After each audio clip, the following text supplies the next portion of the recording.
वो सीधे डायलॉग करने के लिए उन्होंने कहा कि हमारे रास्ते खुले, हम डायलॉग करना चाहते हैं। यानी सिचुएशन को डाइल्यूट करने की एक कोशिश हेमंत सोरेन ने की।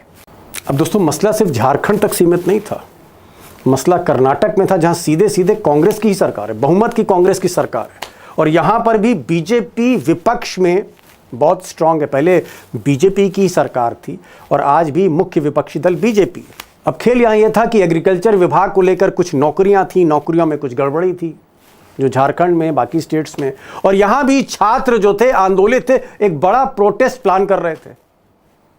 और पीछे हवा कौन दे रहा, आप समझ सकते हैं, कर्नाटक में छात्रों को।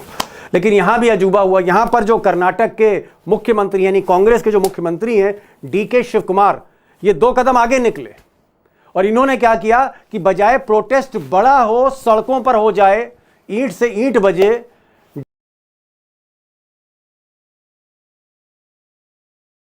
मोदी शाह पर हावी हैं, रोज नए एविडेंस ला रहे हैं, रोज नए छात्रों को आगे कर रहे हैं। कभी पैलेट गन के घायलों को सामने ला रहे हैं, कभी पैलेट गन के विक्टिम्स को आगे ला रहे हैं, तो कभी लाठीचार्ज के विक्टिम्स को आगे ला रहे हैं।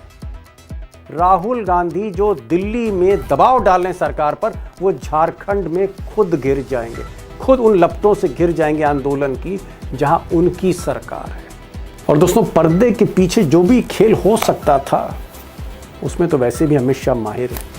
लेकिन हुआ क्या, आज राहुल गांधी ने जबरदस्त हिम्मत दिखाई, और ऐसी हिम्मत दिखाई कि आप कह सकते हैं मोदी जी के हाथ से तोते उड़ गए। दरअसल राहुल गांधी ने छात्रों के इस आंदोलन का समर्थन कर दिया। उन्होंने कहा, मैं सपोर्ट करता हूं, चाहे कांग्रेस की सरकार हो, चाहे हमारे साथी हेमंत सोरेन की सरकार हो, इंडिया अलायंस की सरकार, हम इन छात्रों के साथ खड़े हैं। छात्रों की मांगे जेन्युइन है और इसका हल निकल। हमारे एमपीज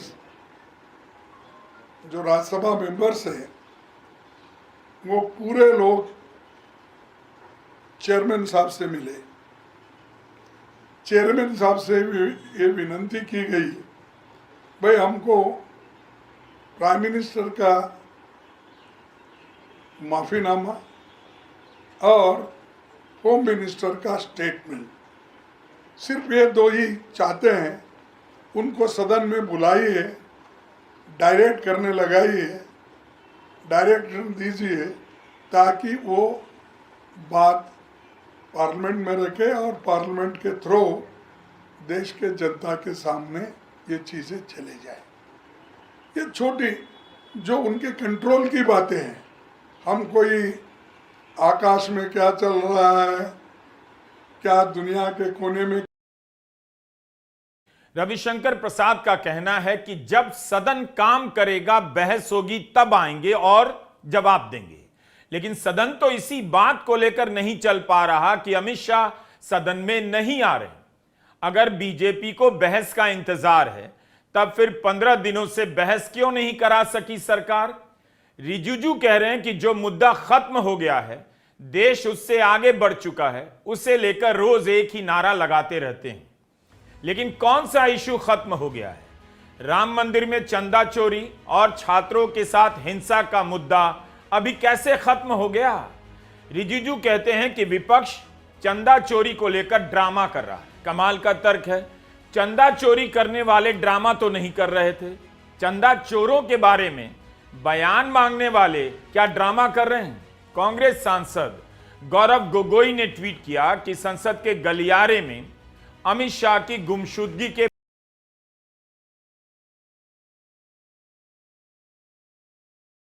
अंतर में हिंदू और मुसलमान में प्रॉब्लम भाजपा के साथ यह है कि ये लोग लोगों के मुद्दे उठाना, लोगों को समझना भूल गए हैं। इन्हें बस एक तरीका पता है, लोगों को ब्रेन वॉश करो, लोगों में डर, खौफ, इनसिक्योरिटी पैदा करो, असुरक्षा पैदा करो, तभी वो लोगों के मन में अपनी जगह बना सकते हैं। मगर मैं चाहता हूं कि क्या कहा मोहन भागवत ने कि जेनजी एंटी नेशनल नहीं है, सुना जाए। इसमें आप जब आपने बोला कि प्रोटेस्ट पर्टिकुलर डायरेक्शन में करना चाहिए, पर्टिकुलर मैनर में करना चाहिए, अभी सर कई बार ऐसे भी लगता है कि प्रोटेस्ट पे हम निकल आए तो लोग हमें एंटी नेशनल बुला देंगे, हम लोग हमें बोलेंगे saying that this people are agents of some country and so, तो सर नहीं इसमें वो मैं कह रहा हूँ ना, इसमें मैं कह रहा हूँ हाँ कि जेएनजी अगर एजिटेशन कर रही है तो एंटी नेशनल तो है नहीं, अपने लोग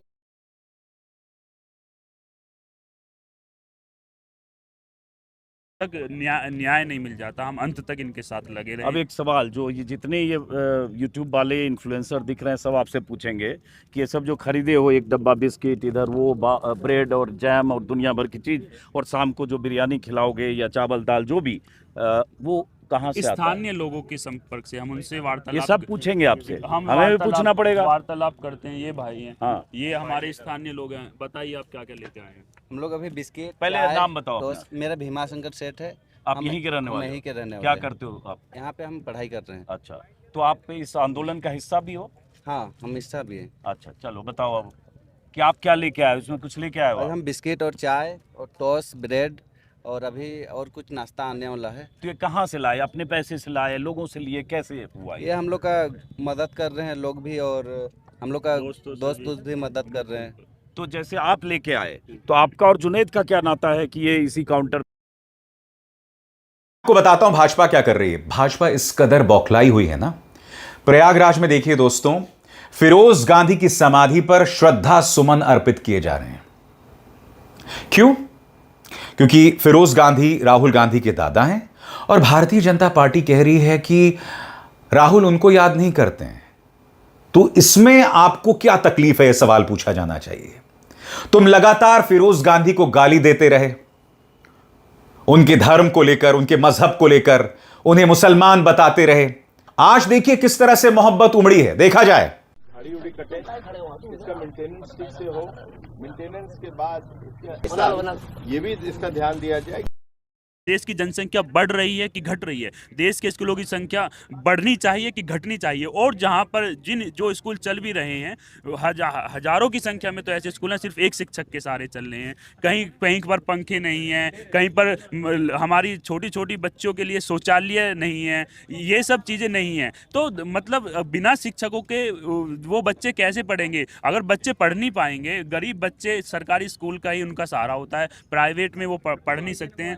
और बहुत सारे बच्चे, तो मैं ये कह रहा हूँ बहुत बड़ी आबादी पढ़ ही नहीं पा रही है। सही बात है, शिक्षा का सवाल उठाया, लेकिन देखो सवाल, अभी सवालों की जद में जुनैद आप हो।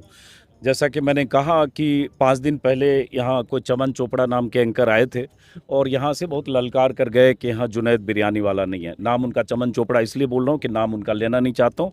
जो उनका नाम है उसके ठीक विपरीत वो हर जगह काम करते हैं। नाम माँ बाप ने अमन रखा, लेकिन वो चमन में आग लगाने के लिए आते हैं, इसलिए उनको चमन चोपड़ा कह रहा हूँ। लेकिन जी हाँ दोस्तों, आपका स्वागत करते हैं आपके अपने प्यारे यूट्यूब चैनल में। तो आप हमारे चैनल को सब्सक्राइब कर लो ताकि हर वीडियो का नोटिफिकेशन आपको मिलता रहे दोस्तों।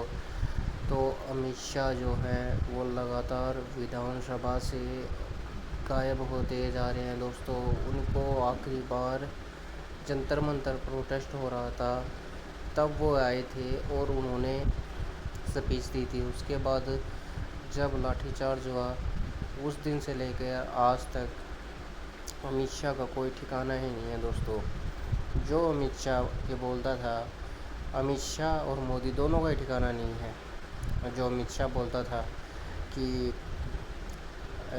कागज़ दिखाओ कागज़ दिखाओ, जो दूसरों के कागज़ मांगते थे आज वो अपने कागज़ ढूंढ के संसद में आ जाए तो सही होगा दोस्तों। हालांकि संसद में दोनों गायब हैं दोस्तों, ठीक है। और मोदी तो विदेश यात्रा पे निकल जाता है, ठीक है। उसका तो ये है भाई, अगर कोई छोटा मोटा इशू हो गया, ठीक है, अगर संसद में उनको घेरने लग जाते हैं तो मोदी की छुट्टी हो जाती है।